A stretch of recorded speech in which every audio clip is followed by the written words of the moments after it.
Halo sahabat channel Ruang Frekuensi, seneng banget rasanya bisa bareng Anda lagi hari ini. Langsung aja ya di panduan visual kita kali ini, kita gak bakal ngebahas teori keuangan yang kaku atau ngebosenin. Kita bakal jadiin sesi ini semacam peta perjalanan inspiratif buat nulis ulang takdir finansial Anda. Pernah nggak sih ngerasa udah kerja keras, banting tulang, tapi kok kondisi keuangan kayak jalan di tempat? Nah, siap-siap ya, karena hari ini kita bakal bongkar rahasia di baliknya. Oke, mari kita bedah sama-sama. Coba deh jujur tanya ke diri sendiri.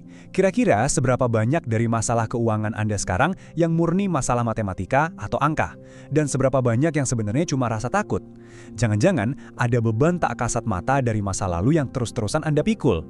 Sering banget kita mikir masalahnya ada di luar sana, padahal hambatannya itu justru sembunyi rapi di dalam pikiran kita sendiri loh. Biar gampang, ini dia peta perjalanan kita hari ini. Ada 5 titik pemberhentian. Mulai dari ngenalin beban finansial Anda, pahamin cara kerja otak, jeda deklarasi identitas baru, ngelihat bukti nyatanya, sampai akhirnya nanti kita bahas peta jalan praktis buat pemula. Langsung aja yuk, kita mulai. Masuk ke bagian pertama, beban perjalanan finansial Anda, dengan fokus mengidentifikasi yang namanya identitas berjuang. Jadi gini, dalam perjalanan menuju kelimpahan, banyak dari kita tanpa sadar bawa-bawa koper gede yang berat banget. Koper ini isinya identitas berjuang atau rasa selalu kurang. Kita gotong kemana-mana, ngerasa itu emang takdir kita, padahal beban inilah yang bikin langkah kita kerasa lambat dan capek banget. Dan ini ngejelasin banget letak masalah utamanya. Saldo rekening itu kan sebenarnya cuma fakta objektif ya, cuma deretan angka yang kapan aja bisa berubah. Tapi, identitas berjuang ini bertindak kayak kacamata gelap. Kalau Anda lagi pakai kacamata kekurangan ini, pegang uang 1 juta di dompet pun rasanya kayak nol besar. Identitas kita inilah yang mendistorsi fakta, bikin semuanya kelihatan jauh lebih suram dari aslinya. Terus, dari mana sih asalnya kacamata gelap ini? Biasanya ini lahir dari cerita-cerita waktu kita kecil. Mungkin Anda sering dengar kalimat kayak, uang tuh susah dicarinya, jangan boros, kita ini bukan orang kaya. Ya, emang sih diucapinnya dengan niat baik sama orang tua kita. Tapi buat seorang anak kecil, kata-kata itu terekam kuat dan jadi semacam kebenaran mutlak. Ujung-ujungnya, ini jadi kayak kaset tua yang terus-terusan muter di alam bawah sadar kita, ngedikte setiap langkah finansial kita waktu udah dewasa. Nah, masuk ke bagian kedua, RAS dan bias kognitif, sang penjaga gerbang pikiran Anda. Di sini kita bakal ngebahas gimana sih kaset tua tadi bisa punya kendali yang luar biasa besar atas realitas kita. Kita bakal kenalan sama kompas internal di otak yang secara aktif ngebentuk perjalanan finansial ini. Kenalin nih, namanya Reticular Activating System atau disingkat RAS. Bayangin aja RAS ini sebagai satpam atau penjaga gerbang utama pikiran Anda. Setiap detik ada miliaran informasi di sekitar kita. RAS ini tugasnya nyaring semua itu. Dan tebak apa kriteria saringannya? Yap, RAS cuma bakal ngelolosin informasi yang cocok sama identitas dan keyakinan Anda yang udah ada. Dia cuma nyari bukti buat membenarkan rekaman masa lalu Anda tadi. Jadi kalau RAS Anda udah keburu diprogram sama identitas uang, itu susah, dampaknya ngeri banget teman-teman. Otak Anda bakal bikin Anda benar-benar buta terhadap peluang bisnis atau tawaran bantuan di depan mata. Anda malah cuma bisa fokus sama kegagalan. Dan akhirnya, ini nyiptain semacam self-fulfilling prophecy atau ramalan yang mewujudkan dirinya sendiri. Jadi, Anda gagal bukan karena kurang pintar, tapi karena penjaga gerbang di otak Anda emang nggak ngasih izin buat ngelihat jalan keluarnya. Masuk akal kan?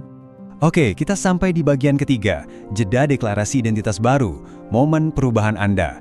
Karena kita sekarang udah sadar seberapa kuat program lama itu bercokol di otak kita, ini adalah momen yang krusial banget dalam sesi bedah materi kita hari ini. Kita harus nge-stop putaran kaset tua itu sekarang juga dengan sebuah interupsi pola yang kuat. Sahabat channel Ruang Frekuensi, saya mau ajak Anda berhenti sejenak sekarang juga. Tahan dulu. Sebagai tanda kalau Anda terinspirasi dan siap mutus narasi lama, silakan tekan tombol like dan subscribe. Udah? Nah, sekarang saya tantang Anda buat pergi ke kolom komentar dan ketik kalimat afirmasi ini persis seperti ini. Uang semakin mudah mendatangiku. Lakuin ini sebagai bentuk deklarasi psikologis dan afirmasi diri Anda hari ini. Biarin RAS di otak Anda mulai merekam instruksi baru ini. Yuk, ketik sekarang. Luar biasa.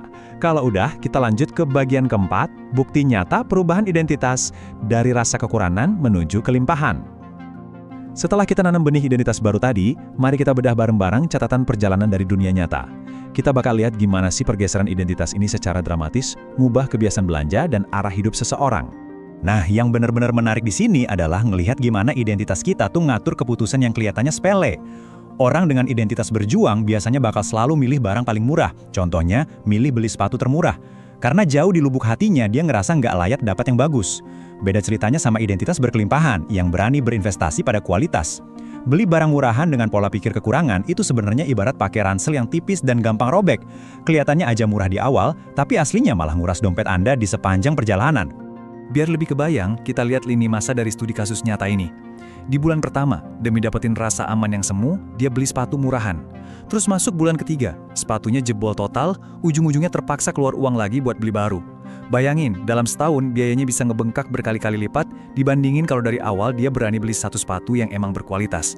Ini tuh bukti nyata gimana identitas yang belum sembuh malah ngejebak Anda dalam siklus kekurangan yang bikin boros. Dan tahu nggak, jebakan siklus ini nggak cuma berlaku buat urusan beli sepatu loh. Identitas berjuang juga bikin Anda selalu menghindar buat investasi ke diri sendiri. Kayak malas ikut kursus atau pelatihan buat ningkatin skill. Terus, bikin Anda nggak berani minta kenaikan gaji gara-gara takut ditolak. Parahnya lagi, ujung-ujungnya Anda malah merasa nyaman-nyaman aja terjebak di pekerjaan yang bayarannya rendah alias underpaid. Jelas banget, ini semua adalah gejala langsung dari narasi lama yang ngebelenggu. Tapi tenang, kabar baiknya identitas itu bukan takdir mati. Ia bisa banget ditulis ulang. Sekarang kita masuk ke bagian kelima, peta jalan untuk pemula, 4 langkah mengubah narasi finansial. Ini nih bagian yang paling ditunggu-tunggu. Kita bakal buka peta jalan langkah demi langkah, buat mandu Anda ngerombak narasi finansial dengan aman dan gampang. Poin krusialnya adalah gimana kita bisa praktikin 4 langkah ini buat ngeprogram ulang RES Anda secara aktif. Langkah pertama, become aware. Sadari dan catat aja pikiran otomatis Anda tentang uang selama 3 hari berturut-turut, nggak usah dihakimi. Kedua, investigate. Coba telusuri dari mana sih suara atau pikiran negatif itu asalnya di masa lalu. Ketiga, change your mind. Pilih kalimat pengganti yang lebih realistis dan sehat. Dan yang keempat, identity activation. Lakuin jeda pas pikiran negatif itu muncul dan langsung timpa sama narasi baru. Buat lebih gampangnya, Anda bisa pakai teknik jurnal 2 kolom ini. Di sebelah kiri, tulis beban pikiran lama Anda. Misalnya nih, aduh uangku rasanya selalu kurang. Terus di sebelah kanan, siapin kalimat pengganti yang sehat. Gak usah bohong sama diri sendiri pakai kata-kata yang muluk, cukup pakai kalimat realistis yang memberdayakan. Kayak, aku lagi proses nyari cara ngelola uang dengan baik. Dengan cara ini, Anda udah tahu persis senjata apa yang harus dikeluarin pas narasi lama itu tiba-tiba nyerang pikiran Anda. Pastinya ini semua bukan sir instan ya, Anda butuh alat bantu buat ngejaga ritme kompas harian Anda. Cobain deh eksperimen 24 jam dengan dengerin audio afirmasi kelimpahan. Anda juga bisa pakai lembar kerja reflektif buat ngebongkar sisa-sisa trauma masa lalu. Terakhir, cobain rutinin meditasi 5 menit aja tiap pagi. Alat-alat bantu ini bakal jadi jangkar kesadaran yang kuat, yang ngejaga ritme identitas baru Anda, biar gak gampang kebawa arus rutinitas harian yang bikin capek. Ingat, perubahan itu nggak pernah terjadi dari luar ke dalam, tapi selalu dari dalam keluar.